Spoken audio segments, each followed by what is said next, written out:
Hey all, it's Starzy, and today I am going to be going through my mythology and folklore book collection, essentially. I've always been fascinated with myth and history since I was very young, and that was probably encouraged by the fact that I went to a Steiner school where you do look at a lot of these things in kind of the everyday teaching.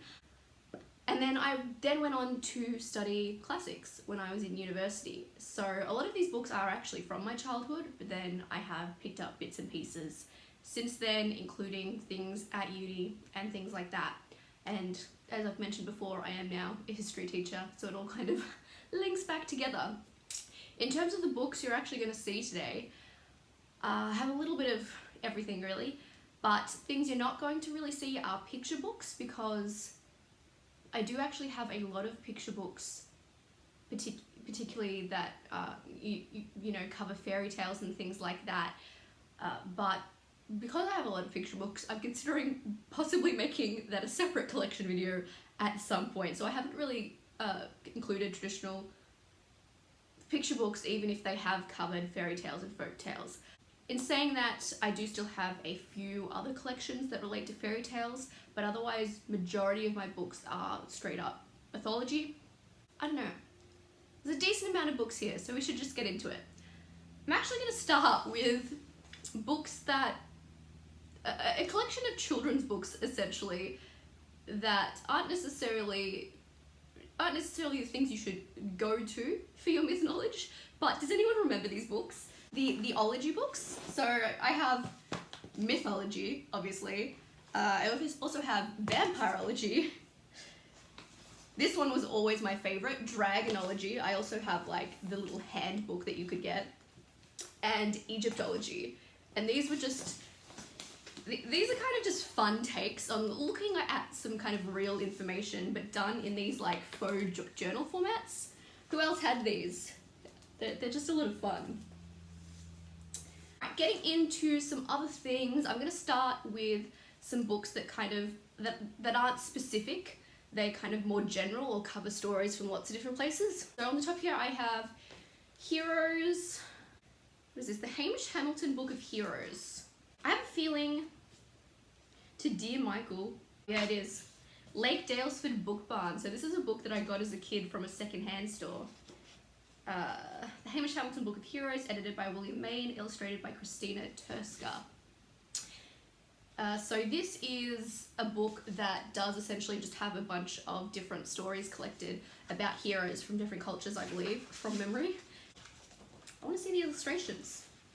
A lot of these books I haven't, majority of these books like I have read, but a lot of them, because a lot of them from my childhood, I haven't read them since I was a kid. I want to see the illustration. Give me an illustration. And there we go. Then we have Mythical Journeys, Legendary Quests, the Spiritual Search, Traditional Stories from World Mythology. So a whole bunch of things. I think this one is, yeah, colour illustrations. We love to see it. Oh, they're not all colour. But again, just a bunch of stories from around the world, really. Also, you have seen a few of my wigs before in a cosplay context. And this is actually the one wig that I bought a couple of years ago, completely independent of that, just because, like, look at it. Look at it. And also, I haven't had an opportunity to wear my witch's hat since I bought it last year, so we're wearing that too. Yes. And also, Adventure Time t-shirt, because Adventure Time is great and Marceline is everything, because we love to see our bisexual animated characters. Anyway, let's get back on topic. Oh, this was always one of my favourite books, and this is the Book of Goddesses. Whoa. By Chris Walder, introduction by Linda Chieslennett. Oh, there's a tab in here. Who's the tab on? I can only assume that it would be Athena. If it's anyone but Athena, I'll be very surprised. Oh yeah, of course it is. So basically what this book is you've got an illustration, and then you have information about that goddess, and it does have a selection from around the world. And the one goddess I have tabbed is Athena, because from a very young child, that is always the goddess that I was fascinated with, because I've always been very into wisdom and learning. But yeah, beautiful illustrations, lots of different goddesses. And we've got Isis. So this was always a favourite, even though it's quite simplistic. You don't have like a lot of information. It's not the biggest collection, but beautiful book from my childhood. Another really pretty one is The Orchid Book of Mythical Birds and Beasts, Margaret Mayo and Jane Ray. But again, this is information or stories about different creatures, like the Minotaur. Yeah, you've got their stories. Long ago on the island of Crete. So you've got the stories of different creatures in mythology. There's another image of the Minotaur. So it's just one of those kind of really pretty collections that's very child-friendly. Because again, book from my childhood. Another book from my childhood that was one of those, was probably one of the most like informative ones rather than just being like pretty stories. And it's something I definitely came back to and looked at over and over and over again, including I think I used to try and set up my own classroom and make my mum study the mythology that I'd learned about. Never really worked out, she didn't pay much attention, but really should have been clued in earlier to the fact of I could teach her, even though I resisted that idea until I was halfway through uni. But anyway, Illustrated Dictionary of Mythology, Heroes, Heroines, Gods and Goddesses from Around the World. So this is one of these kind of like encyclopedia type format ones where you've got information about a bunch of mythologies from around the world, and it's set out like this with lots of illustrations. So I always loved this one, this Finnish myths. So this was always a really good one for getting a little bit of everything with lots of illustrations. Something I really like about this is it also mixes those illustrations with actual art and artifacts from the time period. Like here you've got all the statues and things like that. So I actually think this is a genuinely good book in terms of being informative and including like actual archaeology and things like that in a very simplistic manner. Another one of those childhood books. This one is Creation Stories from Around the World, retold by Anne Pilling, illustrated by Michael Foreman. So yeah, Creation Stories from Around the World. But again, one of those really pretty illustrated books too. Ooh.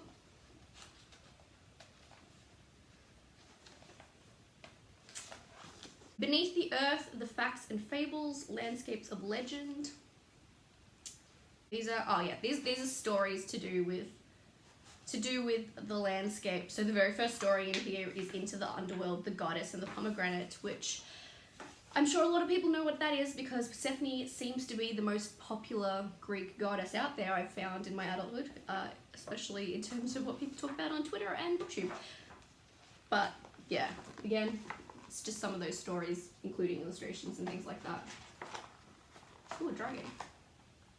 And then the last one of these little collections I think I have here is Golden Myths and Legends of the World, Geraldine McCorian. And yeah, this one is more of your just traditional book without the illustrations. But yeah, 50 of the best stories ever. Okay, let's get into things that are more specific. So I think I only have one book from Australia, which is really shameful, really. I have Aboriginal Fables and Legendary Tales, A.W. Reid, the little book that I think I picked up on a road trip actually. But this is actually also one of the first books that isn't from my childhood that I have. I think I did pick this up a few years ago, probably more than a few years ago, but I think I did pick it up in my adulthood at least. Let's go nearby Asia. I have a few books from Asia.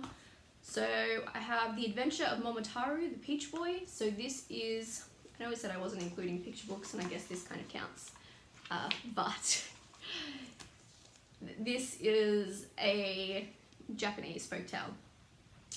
And something really cool about this is that it has the stories in both English and Japanese.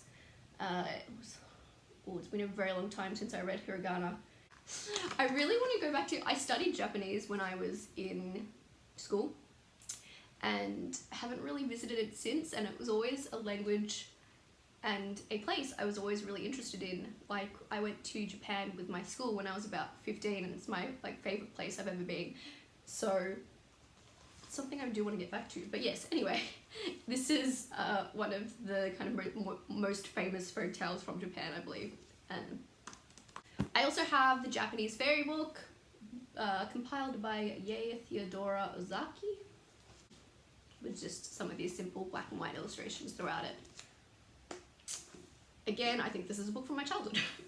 This one I think I actually picked up, so when I was about 16, is that when we did it, our work experience? I actually did my work experience at a library, and they were getting rid of a bunch of books, you know, because every now and then libraries do have to clear out their stocks, so they have room for new things and all of that.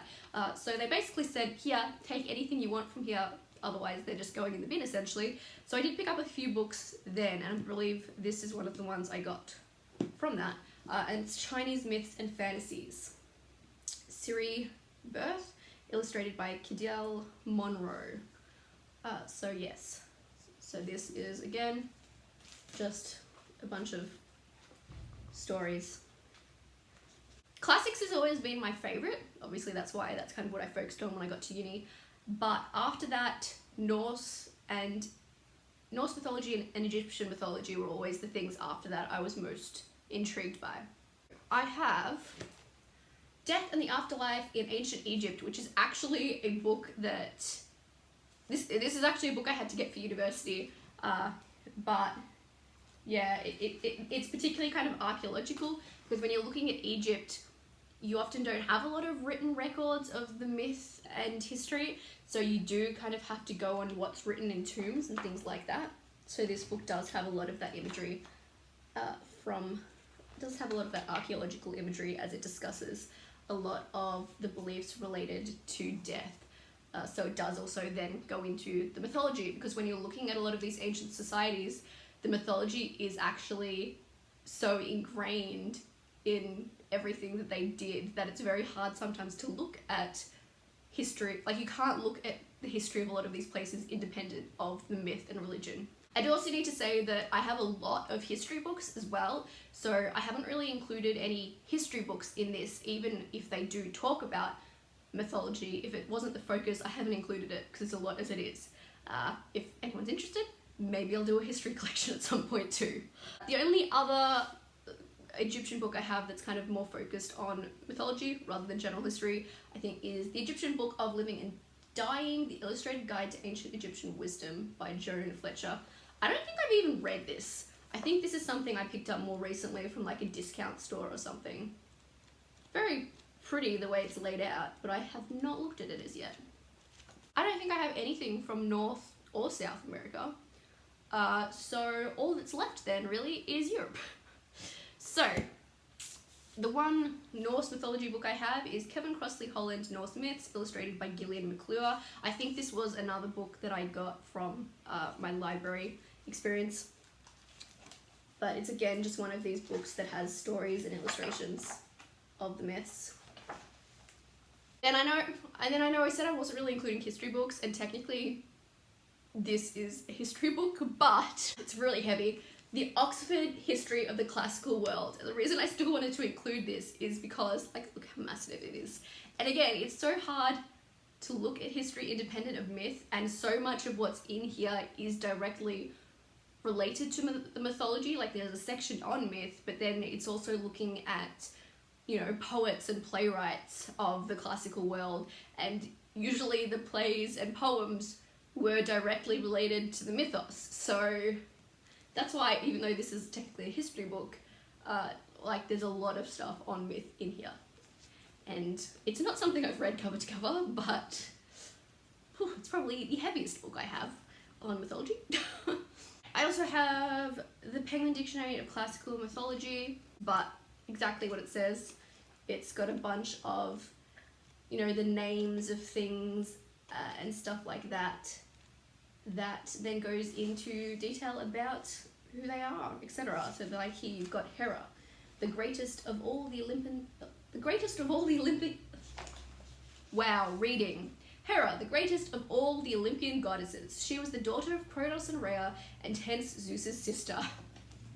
I remember when I was in year 9, we had to do an English project where we could choose like to do it on anything at all, as long as it kind of related to English in some way, which like everything does really. And while most of my friends at the time decided to make a short film that was, I think, based around V for Vendetta, but while they were doing that, I decided I wanted to make a booklet about Greek mythology, and one of the things that I included in that was a family tree, and it's one of the most difficult things I've ever done, trying to compile that family tree, because if you've ever looked into Greek mythology, like, there are so many crossovers and everyone's interrelated, and it is honestly a mess. But anyway, actually the last thing in terms of classics, I don't think I have any books that are specifically on Roman myths. I mean, a lot of the Roman myths are taken from Greek mythology anyway. The other thing is I actually have a lot of, they're not in this room anymore, a lot of my university studies weren't like classically published books. What it was like these bind-ups the university made of a whole bunch of materials. So I have a lot of like I have a lot of material about, you know, Egypt, Greece and Rome, and a lot of classic literature from those time periods, especially related to myth, but they're just in those bind-ups rather than me having a book about them. Anyways, I do have Euripides the Bacchae and other plays, Euripides being one of the most famous playwrights from ancient Greece. This book is very battered because it has seen a lot. I originally got it, I think I originally had to study the Bacchae when I was in year 12 for my literature class.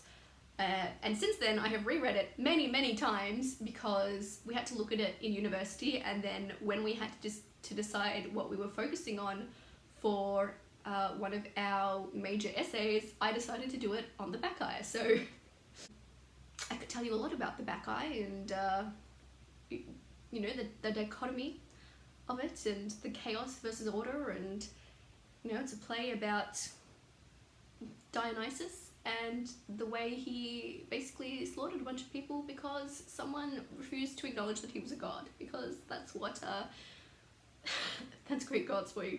But anyway, yeah, so this is a bunch of plays, and the plays are often directly related to myth, such as there you've got a story about Dionysus. Then I have a few fairy tale books. So I have this Anderson's Fairy Tales, Stories for Children series, Anderson's Fairy Tales, with 8 colour plates by Margaret W. Tarrant. That's kind of terrifying. Don't know what's going on there, but yeah, a bunch of classic fairy tales. Where's that image? It's just got a few of these images throughout it. I also have Tales for the Telling, Irish Folk and Fairy Stories, Edna O'Brien, illustrated by Michael Foreman. Again, I think these are all from childhood. This one's quite pretty. So Irish Tales. And then I have a big one, Fairy Tales from Hans Christian Andersen. Illustrations by Maren Jansen, Rebo Productions. Oh, this is hard to hold up even. So this is one of those big, I have a few other books like this that are just like these kind of really big, just these kind of really big books with a collection of stories. I think I have one that's like Disney fairy tales. Well, it's Disney stories, so these are some of these things that I didn't include here that, like, you know, a lot of like retellings and things like that I haven't included, because yeah, I have a book of like Disney-fied fairy tales or a bunch of other little retellings and other things. The last selection of things that I'm going to show off are about vampires, because when I was about 14 I became very interested in vampires in all forms of media, and also the original mythos of vampires. Some of these books do also go into like pop culture and where and why vampires have appeared in pop culture, but they do all generally also go into mythos, mythology, folk stories that led to belief in vampires and things like that. I have the Compendium of Vampires and Other Perilous Creatures. So yeah, a lot of these books are from my teens. This is probably the least serious of these, in that this is another one of those books that's a bit like Dragonology and things like that, where it's it's set out like a bit of a faux journal. So you have got actual information on that would have been taken from actual myths, but then you've also got things like protection from vampires, which again, most of this is based on actual mythos, and either actual mythos or like traditional literature. Like, you know, obviously a lot of vampire things today were influenced by Bram Stoker's Dracula rather than the original mythology, but all the same, probably the least serious of those. The biggest one I have is the vampire book, The Encyclopedia of the Undead by J. Gordon Melton, and this one, you can see you've got a character from my favourite movie on the front. But this one definitely has a lot about pop culture, because this is like, yeah, it's an encyclopedia, so it's alphabetically, it goes through a bunch of different things. So you've got pop culture, but you do also then have, like, what is this, vampires in Italy. So then you do also have sections that look specifically more at kind of the myths and where these ideas came from. Lesbian vampires, music vampires. Again, definitely not something I've read cover to cover, but all the same, knew it had to be in this, my favourite TV show, Buffy the Vampire Slayer. They bite, endless cravings of supernatural predators, Bram Stoker award winners Jonathan Mayberry and David F. Kramer. So, ooh, there's a picture of dragons. I think this is one of those ones, yeah, it goes through, it's another type of, one of those kind of, I'm getting distracted now, I just want to read all these because I haven't visited them since I was a teenager. But again, it goes through things, I've got a few like this that are more of that kind of encyclopedic, is that a word? Formula, where it has a bunch of things and then it'll go into information. So here you've got like a vampire, or how would you say that? Vegetiza. In Montenegro and nearby Serbia, there is a female witch vampire who, along with so many of her kind, preys mainly on children. So again, it's a bunch of different types of vampires that have existed in different parts of the world and other things like that, including illustrations. Very similar to that, I have Vampire Universe, the dark world of supernatural beings that haunt us, hunt us, and hunger for us, Jonathan Mayberry. So again, another author that was involved in that other one. Is that a werewolf?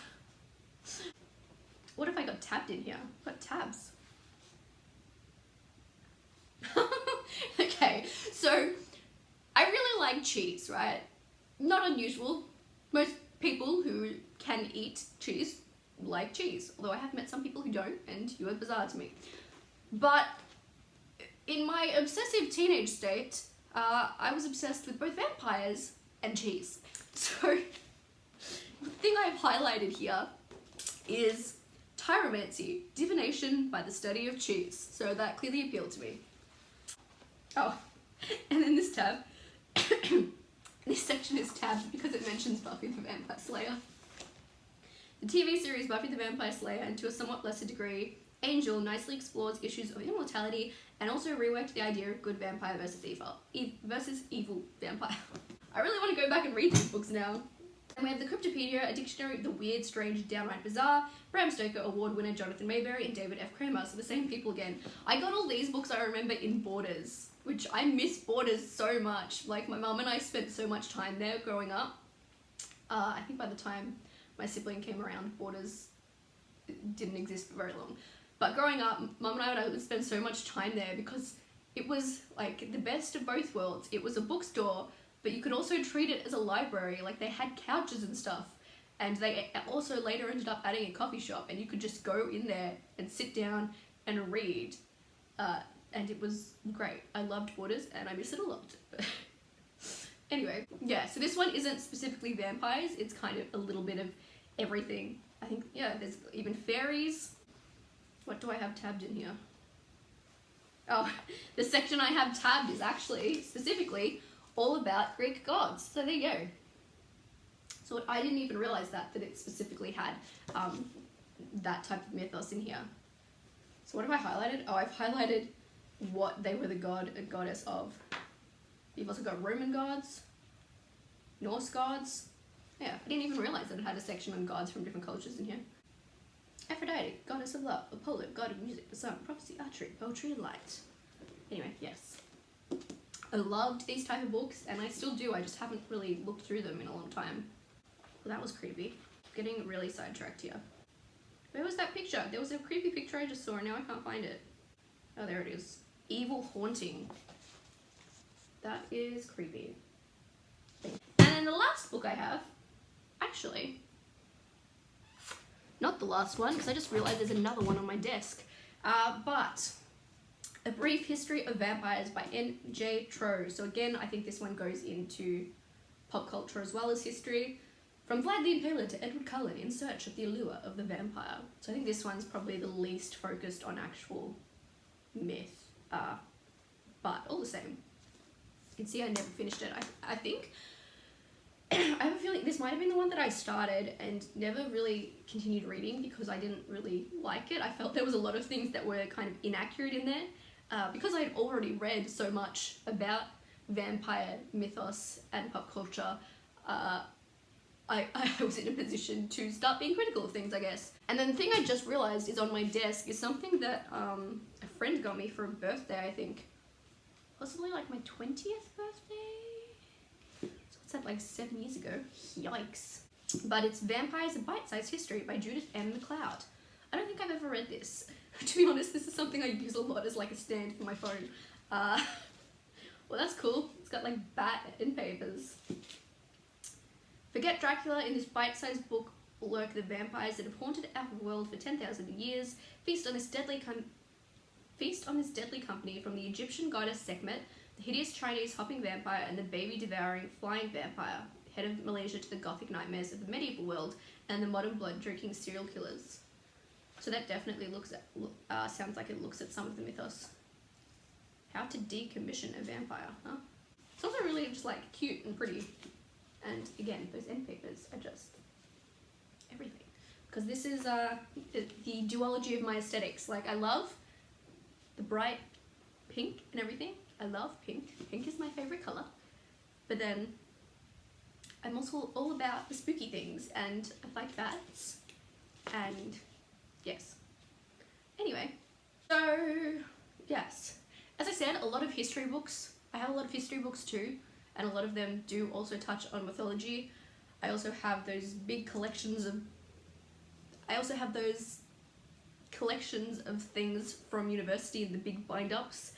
And I've also read a lot from libraries and online and all of that kind of stuff. So, but all the same, still something I'm very interested in. Again, went into history teaching, which is interconnected. There's definitely places where I'm lacking and I need to read more about. Like, again, I only have one book related to Australia, and that's where I'm living, and I don't have anything from either I don't think I have anything from either of the American continents. Anyway, hope you enjoyed me rambling through showing off a bunch of books. A lot of them are very pretty, at least. And I don't know, what's your favorite mythology or folklore? Is there something that is completely absent from my collection that you think I need to read? I just realized that at some point the ribbon around my neck fell off. I don't know when that happened. Anyway, yes, that's going to be it for this video. Feel free to talk mythology and folklore with me in the comments, whether that's telling me your favorite story, your favorite god or goddess, a favorite mythology related book you have, any or all of the above. Very welcome. Alright, I just need to stop myself. Like, it comes to a point where I just need to like cut myself off. Just stop talking so you don't ramble on forever. Stay safe, stay educated, and starzy out. How am I going to make a thumbnail for this video? Like, there's no way in all hells that I could hold up that many books at once.